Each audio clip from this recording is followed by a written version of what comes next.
People don't buy products, they buy solution. If your business is struggling, maybe it's because you are selling the wrong thing. Today, I want to focus on the fact that we are not here to sell, as I say, to sell products, but we're here to sell values to people. If you disappear today, would your customer miss you or just your product?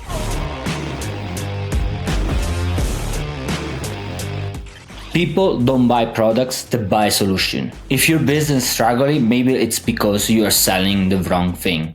Hello everyone, welcome back to Like Marketing, the podcast where I challenge common sense marketing, or like the one that you find on internet, the marketing strategy that ChatGPT gives to you, and I challenge it with biblical truth and with real life example, real business example.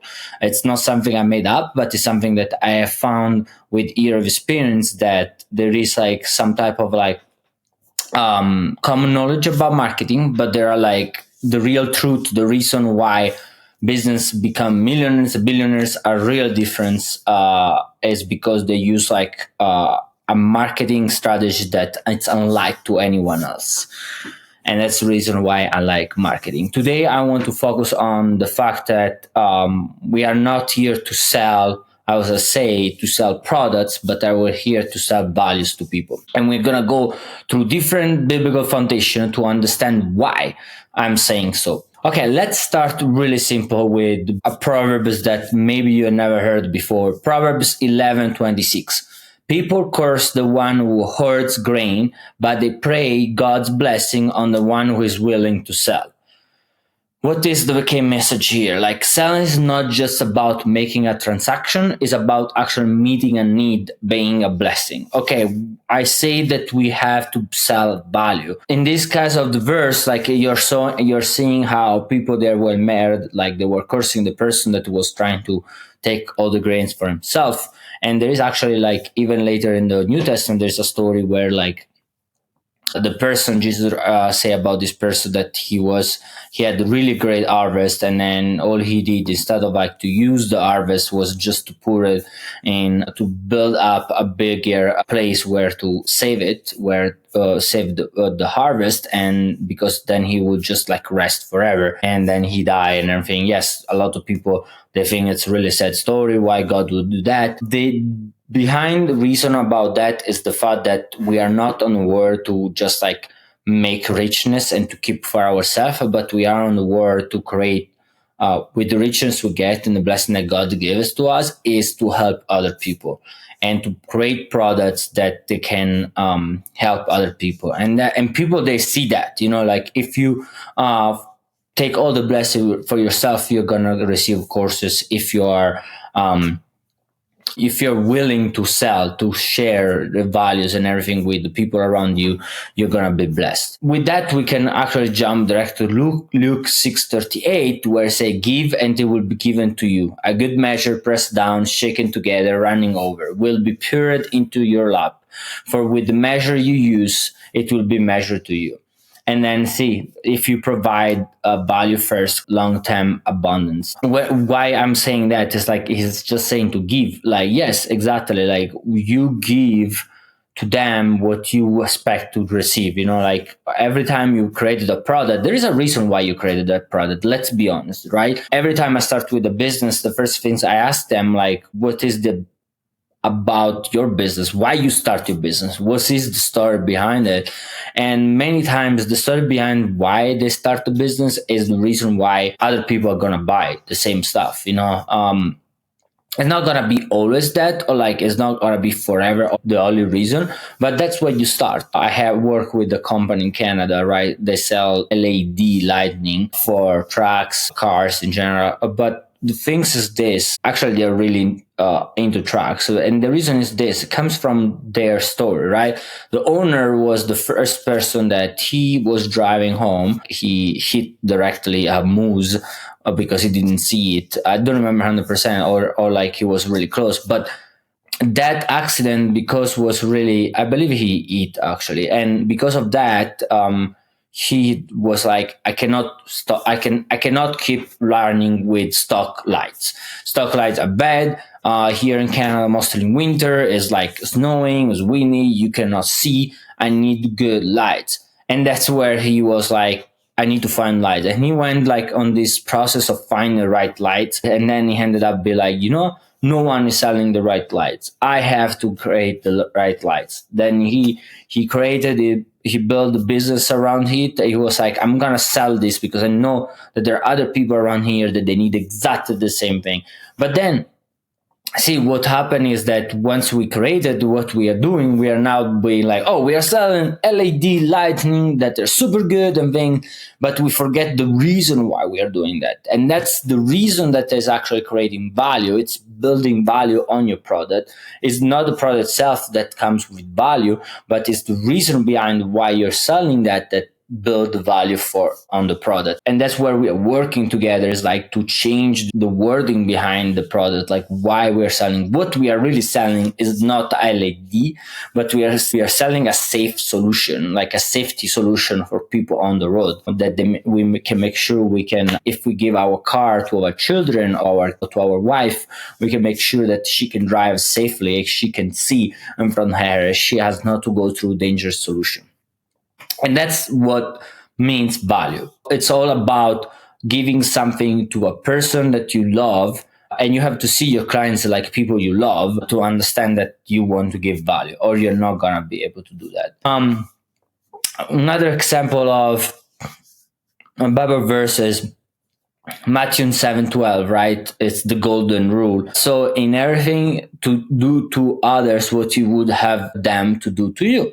For this sums up the law and the prophets. The best business operate with a customer first mentality, solve problems, enhancing lives. It's funny, I was reading about Unreasonable Hospitality. That's a book, a really beautiful book. And it's not just for hospitality business. Hospitality, it's for every business. Understanding what means hospitality and how to treat your customers is for every business. It's not just for restaurants and hotels. I leave that to another day. But speaking about something that in the book was saying is that he had to learn, the owner of this restaurant, he had to learn that like he could not be excel in everything, or like be the person that understand the value every side of the business. He had to trust other people. He had to put managers and other people there and trust them 100% that they understand why they're there and they care about making the best. And with that, he was able, for example, one person, they say this young guy, he said like he was the best one because he really cared about like the alcohol program, like find the right wine. No, we had already the right wine, but didn't have a person that was like so fired up about find the best beers, make that restaurant recognized for the best beer, for the best cocktails and everything. And he went all in that, with the idea of like he really wanted the clients be amazed, like find something that could never find, like find something that maybe if they're not from New York and they're flying from Europe, they could still taste the taste of home, like with the beer from Germany or from Ireland. And that's amazing, like that's sum up the concept of like what means do to other, what would you for you. If you're traveling, if you're going around and you're like, hey, the first things you're gonna do after a week or two, you're gonna try to find the flavor of your what you missed at home, and find a restaurant that gave you that. It's a reason for you to keep going. And even if you're home, for example, like even if let's say there are some restaurant in Italy that like I feel like closer to me because they remind me home more than others. I like the bougie restaurant, I like the fancy restaurant. But I like even more to go often to the restaurant that remind me of my mom cooking, remind me of the warmth, right? Because that's what memories are the things that we are looking for. Colossians 3:23-24 also say, whatever you do, work at it will all your art as working for the Lord, not for human masters. This I used before for excellence. We need to excel. We need to speak excellence, integrity in business. That's what lead to greater influence and trust. Like if you're doing things with excellence and you are no matter what, even if you don't know something, you tell to the customer, I don't know this, but I'm gonna work hard to find the answer for that. You're not gonna fail. The clients are coming back, and clients are gonna tell other people about you. And then another verse for I think I wrote down was Proverbs 22:1 that say, a good man is more desirable than a great riches. To be esteemed is better than silver or gold. Reputation, trust, the value offer matter more than short term. So, and this is speak about a man specifically, but also business. The reputation that your business is building, it's more desirable than the product that your business is selling. Believe it or not, the reputation is the reason why people they're gonna come back to your business too. And that's where churn rate actually matter even more than first purchase. Sometimes first purchase can be done if you make a really heavy sales or like marketing strategy. You might make like some type of first sales, but you might not have churn rate once the people understand the name of your business, because it's not desirable. Like you're my selling some lies. And I've seen this happen. I actually have seen, I cannot say the name and everything, but I'm looking to acquire business. Actually, if you listen to this and you have a business that you want to sell, I'm totally open to speak with you, looking to buy businesses. But apart from that, I was looking at this business, and in 2-3 years, they built it up pretty big. Was a drop shipping type of business. They built a really, really big solution, right? They were making like 10 millions in sales. They had a pretty good margin. It looked great, right? It looked great outside, and the numbers were great. The things I got was great. But then one things I did, obviously I work for e-commerce. The first things I do, I'm like, let me go and see what internet says about it. Like, is there other words? Because you have to remember that a lot of time the reviews that you have on the website, you can screen them. You don't have to. Not all the business will show you all the reviews, even the bad one. Some of them they will all allow to be shown like 5-star, maximum 4-star reviews. Well, I did that, and funny enough, yes, I found other websites that are made only for reviews with the real reviews, 1-star reviews and 2-star reviews. There were, I mean, if you find only 1 and 2, there is always that person that's a bit a hater and is gonna be. But I start to find multiple one aside from the website, where in a multiple other website where people were speaking about this, about like the low quality product and everything, and that made me think about this. I mean, do I want to be connected with person? I know that if I buy this business, the first things I have to do is now I have to clean up that mess. Plus. Well, we get another time about what I think about drop shipping solution if they are worth to be bought. But in general, that's what I do. Like, I need to see what people are saying about the reputation and trust of that brand, because that's what really will stand forever, and that's what also will break you. If anything, most of the time, what destroy businesses are their reputation, trust. Big business. I'm speaking about business that have made already millions of dollars, and then somehow one day they fail, and you don't know why. It's not because it was one day.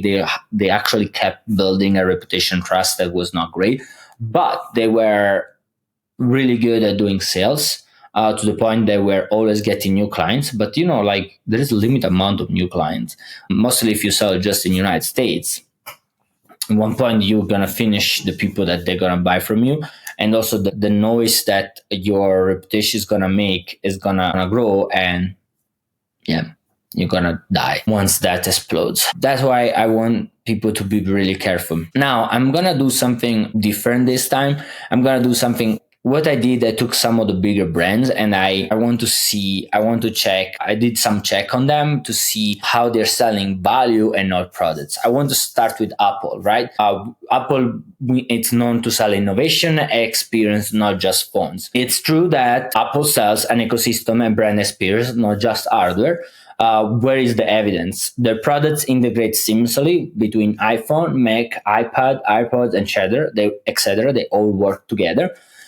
They create a lifestyle, not just a device. You're not just a device, but one of the reasons why people keep buying, and the reason why I bought also a lot of Apple product, even if it was not Apple lover, is the ecosystem.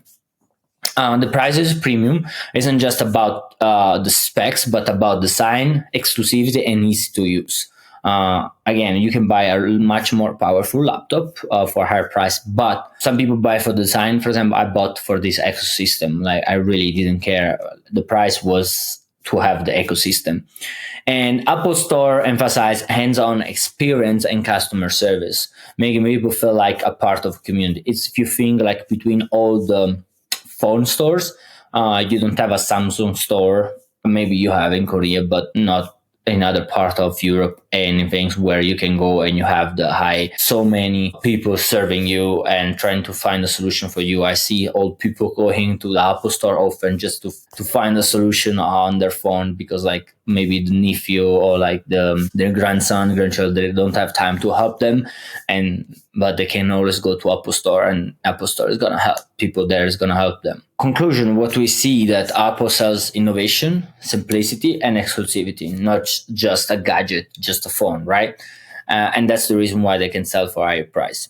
You bring other brand like Huawei or I don't know, Oppo, Xiaomi. These are cheaper. They are super powerful phones, but there is no experience there. It's just the phone. They sell you cheap. That's the reason why people buy. It's because it's cheap. Second business I want to analyze is Starbucks. Starbucks sells community and lifestyle, not just coffee. Why I think that's true, because Starbucks is positioned as a third place between home and work. That was something really important that they pushed. They don't used to push now much, I think, but that was, if you read the book about Starbucks, you will see.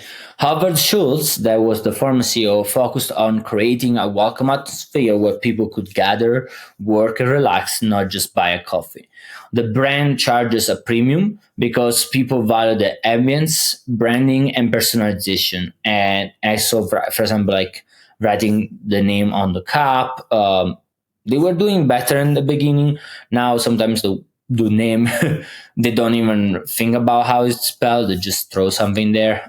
But I think it was a cool idea originally to have that. But one thing also I've experienced with Starbucks. There's a Starbucks I went often meeting with clients, and the people there, they start to recognize me and they start to call me by name when I was coming in, and I tell other coffee shop, because I work with other coffee shop. I'm like, how difficult is for you to do it? Starbucks can do it. Why you can't? And plus, like one day, I came back actually with my wife, not for work, and the person there recognized me and they gave us our drink for free. And I was like, wow, I mean, I know I probably spent was like 3-4 months where I spent like probably like I don't know hundreds of dollars in coffee, and I was like, he gave us like maybe $12-15 off in coffee, but it's still good. I mean, what other coffee shop does that, right? I never had found other coffee shop, not the local coffee shop that everyone say we need to help. Never found like someone doing that. I'm sorry. That's the truth of the thing. And then I'm saying I'm not want to help like the people like the local coffee, but that's the truth, is like I haven't been treated like special there. I'm one person like any other. There is like this building tree coffee, right? I go often there. I go many times there, like, and because I like their nitro. And have you ever been recognized it? No. Have I been offered a coffee for free? No. It's like, right, even the loyalty program doesn't work great as like Starbucks does. But and you're saying like, yeah, but it's a loyal coffee, like it's local coffee. We are waiting for a thing. It doesn't matter. Like the people working in Starbucks, they are local people. And that people, if they can recognize you in Starbucks has a ton of car going around, a ton of people. Why like a local coffee cannot do the same, cannot start recognize people that they come often? Even like at the cashier, ask your name. Like they ask my name at a Starbucks. They ask my name. They try to remember my name. They say bye when I go out the door with my name. I haven't found that in a lot of other local coffee, at least here in Colorado Springs. Probably you have seen different. It depends where are you, but that's a big thing. In Italy, I've seen that happen a lot, and that's where Starbucks come with the idea. actually original co-founder of Starbucks, he went to Italy and he understood that the reason why people love also going to coffee shop is because there is a relationship created between the bartender, like, or the coffee tender, like the one behind the counter, and the owner. Like a lot of time, there is conversation, there is personalization, there is knowledge. Like I know a lot of the people on coffee shop in Italy, even if they don't work anymore there. If I found it in Middle Street, I recognize them. We have a talk, we speak. It's become more than just like, oh, you are making a coffee for me. The third thing, and also you cannot wait the clients to start the conversation. That's a no. Like you are the business, you start the conversation. Know them. A third business I want to reflect on is Tesla. Tesla is selling a movement, not just a car. What is true is the Tesla markets itself as a clean energy movement, not just automaker. That's how they start. In fact, Elon Musk's vision was that Tesla is about sustainability and cutting edge technology, not just about vehicles. Their car is software driven with constant over the air updates, making them feel like a tech product, not just transportation. It's all fancy, people love, I can open the car from my phone, I can turn the AC from my phone, all these cutting edge of things. Like it's some of the reason why people buy, apart from we are saving the planet. Tesla also direct to consumer model bypass dealership, creating a premium exclusive buying experience, right? They just work specifically. You have to buy from Tesla. It's really premium, but also make sure that you have directly connection with the brand like Apple does. Also, they took a lot of the model from Apple, having Apple Store, like where you can go buy, and Apple, yes, Apple sells in other places, but most of the time you're gonna go to Apple Store to buy, right? Same things with Tesla. They want to create exactly the same things, and plus, Tesla is not really expensive, even for what you get, honestly. And there is like a community feeling. People with Tesla, they come kind of like together, and they're like, yeah, like we all have Tesla, we all cool together. Same things with iPhone. They were able to create a movement, a real movement with it. And last person, I think, like we can say, is Jesus Christ. He's the ultimate example of deriving value. Jesus didn't just teach things, but he provided healing, wisdom, and eternal salvation in a way that you could see the kingdom God. He was trying to sell the kingdom God to us, but to do so, he actually showed what kingdom God was. Like he gives things to people that was valuable. People that they were sick, they got healed. People that were hungry got fed. People that they were broken got restored.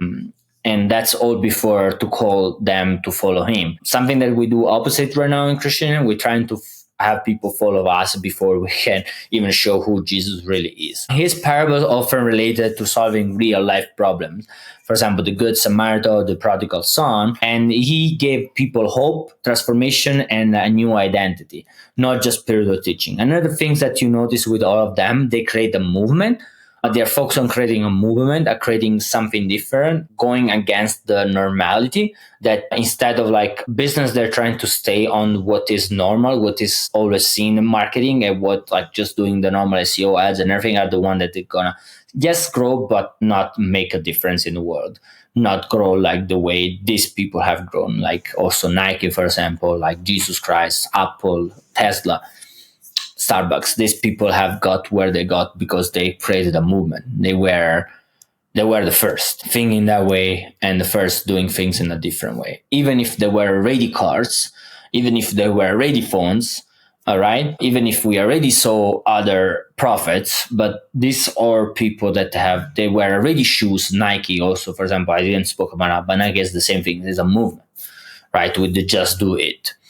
Now, just to finish up with this, I want to leave you with some takeaway or like things that you could do that you can take with you through the week. First of all, focus on solution, not features. Features are important, but they don't actually increase the value of the product at the same way like solution does. Feature can increase this much the value of the product. You can sell this much more. If you find like a solution for someone problem, for people problem, you can increase this much the price, making a lot more money, and people are gonna buy anyway because you are creating. And sometimes the solution is about creating community. Believe it or not, people still love having community. Create emotional connection with customers, right? I was telling you before, when you if you're in hospitality business, like, remember the name of the person.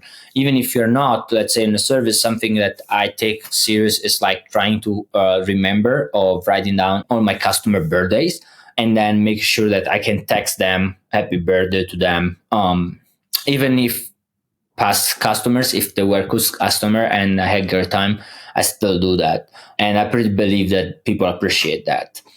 I appreciate that.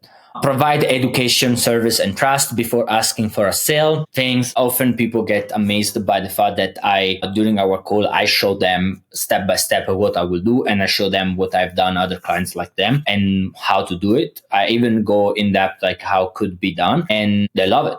They just like are amazed. I mean, and I'm like, yes, if you don't have the money to the reason why people comes to me at the end of the day, even after they see how I do it, it's because they trust me and they know I'm gonna do a great job, and because of the time. It takes a lot of time to do what I'm doing, and that's the reason why they prefer paying me. If probably sometimes people don't have the money to pay me, and it's fine, I'm still happy that they could see how it's done and maybe put it in their business and grow their business. I'm totally for that. I mean, I like to sow seed in businesses, making sure they can grow and maybe one day they can become my clients, right? Or even if not, we can make the world better together. The fourth one is think long-term loyalty, not just one-time transaction. Like, think about the person already bought from you. It's not a transaction, it's like a connection. We are creating a connection with that person and you don't want to break that connection. It's important to be loyal to them. As they are loyal to you, you need to be loyal to them. For people that have bought multiple times, you want to treat them well. Sometimes means losing a few money, but it's fine as long you understand that like that person is the key for another person and is also the key for a limited number of purchase from you. That's what I always say. We can conclude, what value do you truly offer? This is my question. If you disappear today, would your customer miss you or just your product? Or will your customer miss your business or just your product? That's what really comes down to. Maybe for the next of the week, write down what are the value, what are you giving different to the people around you, to your customer, that another person like you in the same industry is not doing it. And don't be scared to do something that has never been done, because most of the people I read the book from and they remain in history are actually that type of people that have thought about doing something that no one else in history has never done. You don't read about people that they're being exactly like the next shop, the next person or close to them. You always read about people that have gone against the rules, against what was LGBT was giving you as a marketing strategy. They were thinking what actually could make a difference. Thank you very much to be part of my episode. This probably was a bit longer than the other one, but I hope you can get a lot from it.